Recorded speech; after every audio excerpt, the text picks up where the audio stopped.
Hello everyone, welcome back to मेडिलन India YouTube channel. आज का हमारा टॉपिक है डिस्फेजिया। आप सबने ये कभी ना कभी सुना, देखा या फिर फील ज़रूर किया होगा कि जब हम खाना खाते हैं तो कभी कभी खाना निगलने में कठिनाई होती है और सम टाइम ऐसा भी होता है कि खाना खाते समय दर्द भी होता है। तो ये डिस्फेजिया हो सकता है। डिटेल में समझेंगे डिस्फेजिया क्या होता है, किस कारण की वजह से होता है, कितनी तरह का होता है और इसके ट्रीटमेंट में कौन कौन सी मेडिसिन यूज़ की जाती हैं। सबसे पहले हम जानते हैं डिस्पेजिया होता क्या है। Dysphasia is the medical term having trouble in swelling food liquid that make eating slow और अनकंफर्टेबल। मीन्स डिस्पेजिया एक मेडिकल टर्म है जिसमें क्या होता है कि जब भी हम कोई फूड मटेरियल खाते हैं या फिर लिक्विड मटेरियल पीते हैं तो उसको खाने में और उसको पीने में हमें ट्रबल फील होती है, जिसकी वजह से क्या होता है, जो हमारा ईटिंग प्रोसेस होता है वो स्लो हो जाता है और पर्सन अनकंफर्टेबल फील करता है। अब हम बात करते हैं डिस्पेजिया के टाइप्स के बारे में। डिस्पेजिया बेसिकली 3 टाइप्स का होता है: ओरल डिस्पेजिया, ओरोफिरेंजल डिस्पेजिया और ईसोफेगल डिस्पेजिया। ओरल डिस्पेजिया क्या होता है? Oral dysphagia is the difficulty to chewing और moving food from mouth to throat. Means इसमें क्या होता है कि जो भी हम फूड मटेरियल खाते हैं या फिर चबाते हैं तो उसको हमारे माउथ से थोरेट में मूव होने में डिफ़िकल्टी फील होती है। सेकंड नंबर पर आता है ओरोफिरेंजल डिस्पेजिया। ये क्या होता है? Oropharyngeal dysphagia is difficulty to moving food और liquid material from mouth to throat and into the oesophagus. Means इसमें क्या होता है, जो भी हम फूड मटेरियल खाते हैं या फिर लिक्विड मटेरियल पीते हैं तो उसको हमारे थोरेट से ईसोफेगस में जाने में डिफिकल्टी होती है। थर्ड नंबर पर आता है ईसोफेगल डिस्फेजिया। इसमें क्या होता है? Oesophageal dysphagia is the feeling of food get stuck in chest और थोरेट आफ्टर स्वेलिंग। मीन्स इसमें क्या होता है कि जो भी हम फूड मटेरियल खाते हैं तो हमें ऐसा लगता है कि वो हमारे चेस्ट में या फिर हमारे थोरेट में स्टक हो गया है, मीन्स रुक गया है।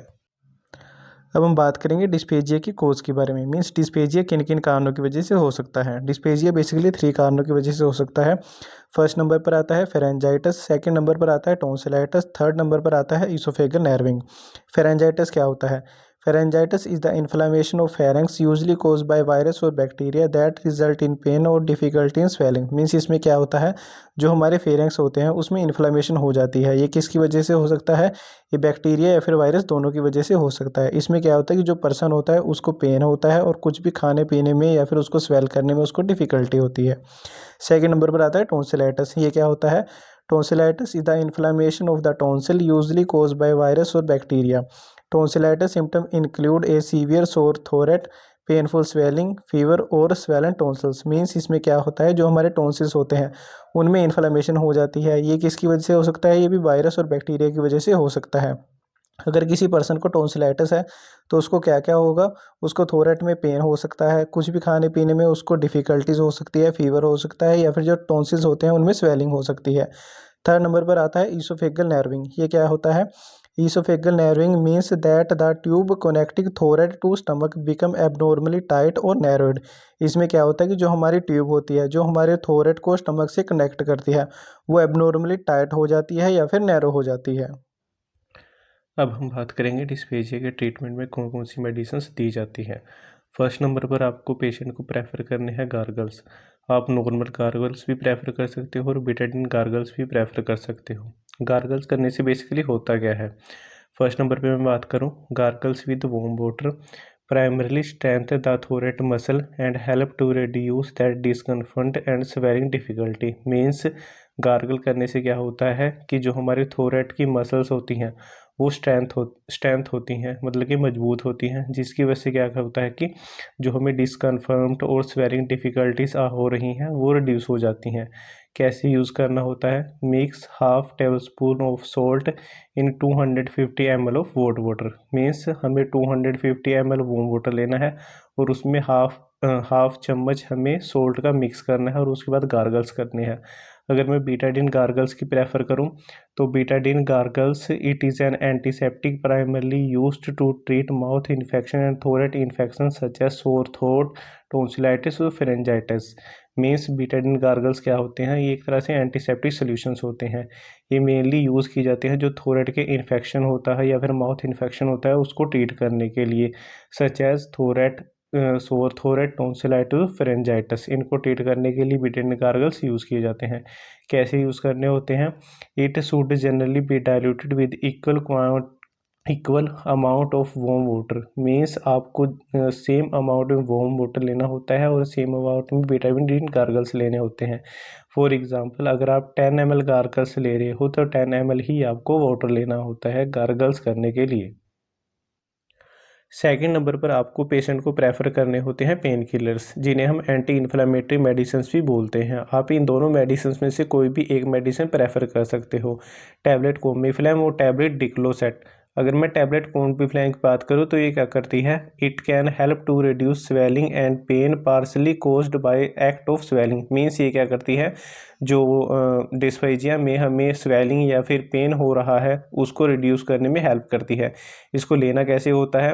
1 tablet TDS into 3 days, means आपको 1 डे में इस टैबलेट को 3 टाइम लेना होता है और कितने दिन तक यूज़ करना होता है? 3 दिनों तक इसको यूज़ करना होता है। अगर मैं डिक्लोसेट की बात करूं, it is frequently used in combination to treat pain associated with dyspepsia, means ये किस लिए यूज़ की जाती है? एक कॉम्बिनेशन मेडिसिन होती है, इसमें डिक्लोफिनेक और पैरासीटामोल प्रेजेंट होता है। ये किसके लिए यूज़ की जाती है? कि जब डिस्पेजिया में हमें पेन हो रहा होता है उसको ट्रीट करने के लिए यूज़ किया जाता है। इसको कैसे यूज़ करना होता है? 1 tablet TDS into 3 days, means आपको इस टैबलेट को दिन में 3 बार लेना होता है और कितने दिन तक लेना होता है? 3 डेज तक इसको लेना होता है। अब हम बात करेंगे एंटीबायोटिक्स की। डिस्पेजिया में पेशेंट को कौन कौन सी एंटीबायोटिक्स दी जाती हैं। आप इन दोनों एंटीबायोटिक्स में से कोई भी एक एंटीबायोटिक पेशेंट को प्रेफर कर सकते हो, टैबलेट एल्सिन 500 mg और टैबलेट एजिथ्रल 500 mg। अगर मैं टैबलेट एल्सिन 500 mg की बात करूँ तो ये क्या है? It is a powerful antibiotic use to treat a wide range of bacterial infection. It may be prescribed if the difficulty in swelling is caused by severe bacterial infection in the throat, neck और chest. Means ये क्या है? ये एक तरह से powerful antibiotic होती है। इसका यूज़ किया जाता है बेसिकली वाइड रेंज के जो बैक्टीरियल इन्फेक्शन होते हैं उनको ट्रीट करने के लिए। ये बेसिकली प्रिस्क्राइब की जाती है उन कंडीशन में अगर पेशेंट को स्वेलिंग डिफ़िकल्टीज़ हो रही है, किसकी वजह से? बैक्टीरियल इन्फेक्शन की वजह से, चाहे वो थोरेट में हो रही हो, चाहे वो नेक में हो रही हो, चाहे वो चेस्ट में हो रही हो। एल्सिन 500 टैबलेट mg में क्या, इसमें टैबलेट में क्या है? इसमें बेसिकली लीवोफ्लॉक्सासिन प्रेजेंट होता है। इसको यूज़ कैसे किया जाता है? OD इंटू 5 डेज, मीन्स आपको इस टैबलेट को दिन में 1 टाइम लेना होता है और कितने दिन के लिए लेना होता है? 5 डेज़ के लिए इसको यूज़ किया जाता है। अब मैं बात करूं अगर टैबलेट एजिथ्रल 500 mg की, तो ये क्या है? It is an antibiotic use to treat bacterial infection. It is commonly prescribed for infection such as throat और tonsillitis. It may cause painful swelling और डिफिकल्टी इन चोमिंग। मीन्स ये क्या है? ये भी एक तरह से पावरफुल एंटीबायोटिक है। इसका यूज़ भी बैक्टीरियल इन्फेक्शन को ट्रीट करने के लिए किया जाता है। इसको बेसिकली प्रिस्क्राइब्ड किया जाता है थोरेट या फिर टॉन्सिलाइटिस और थोरेट में जो इन्फेक्शन हो रहता है उसको ट्रीट करने के लिए, जिसकी वजह से क्या होता है कि पेशेंट को पेनफुल स्वेलिंग होती है और डिफ़िकल्टी टू च्यूइंग होती है। इसमें बेसिकली होता क्या है? इसमें बेसिकली एजिथ्रोमाइसिन प्रेजेंट होता है। इसको कैसे यूज़ करना होता है? OD इंटू 3 डेज, मीन्स आपको इस टैबलेट को दिन में 1 टाइम लेना होता है और कितने दिन के लिए लेना होता है? 3 डेज़ के लिए इसको यूज़ किया जाता है। अब हम बात करेंगे अदर मेडिसिन्स को जो डिस्पेजिया में पेशेंट को प्रिस्क्राइब की जाती हैं। अदर मेडिसिन बेसिकली पेशेंट को प्रिस्क्राइब की जाती है on the basis of her symptoms. If patient causing cough, means अगर पेशेंट को कफ हो रही है तो आपको क्या प्रेफर करना है? आप ग्रीनटस कफ सिरप प्रेफर कर सकते हो। ये क्या है? It is a cough medication described to treat cough, clear mucus and relief allergic symptoms. Means ये क्या है? ये एक तरह से एक कफ मेडिटेशन है। ये क्या करती है कि जो कफ हो रहा होता है और जो म्यूकस हो रहा होता है पेशेंट को, उसको क्लियर करने का काम करती है। और ये क्या करती है? जो एलर्जिक सिम्टम्स होती है उसको ट्रीट करने का भी काम करती है। इसको कैसे यूज़ किया जाता है? Take 10 to 15 ml each 6 to 8 hours, means आपको इस कफ सिरप को 10 to 15 ml लेना होता है और कितने कितने टाइम बाद लेना होता है? 6 to 8 आवर्स के बाद आपको लेना होता है। इफ़ पेशेंट हैविंग एसिडिटी और हार्ट बर्न, मीन्स अगर पेशेंट को एसिडिटी हो रही है या फिर हार्ट बर्न हो रहा है तो उसके लिए आप कौन सी टैबलेट यूज़ करोगे? आपको यूज़ करना होता है पेंटोसेक टैबलेट 40 mg और रेंटेक 150 mg। आप इन दोनों मेडिसिन में से कोई भी एक मेडिसिन पेशेंट को प्रिस्क्राइब कर सकते हो। ये क्या करती है? It is used to reduce stomach acid, means ये क्या करती है? जो पेशेंट के स्टमक एसिड वो बन रहा है उसको रिड्यूस करने का काम करती है। इसको लेना कैसे होता है? Take 1 tablet TDS into 5 days, means आपको इस टैबलेट को दिन में 3 बार लेना होता है और कितने दिन तक लेना होता है? 5 डेज तक आपको लेना होता है। तो ये था आज का हमारा टॉपिक डिस्फेजिया। वीडियो अच्छी लगी हो तो वीडियो को लाइक करें, अगर चैनल पर नए हैं तो चैनल को सब्सक्राइब करें। Thank you for watching this video.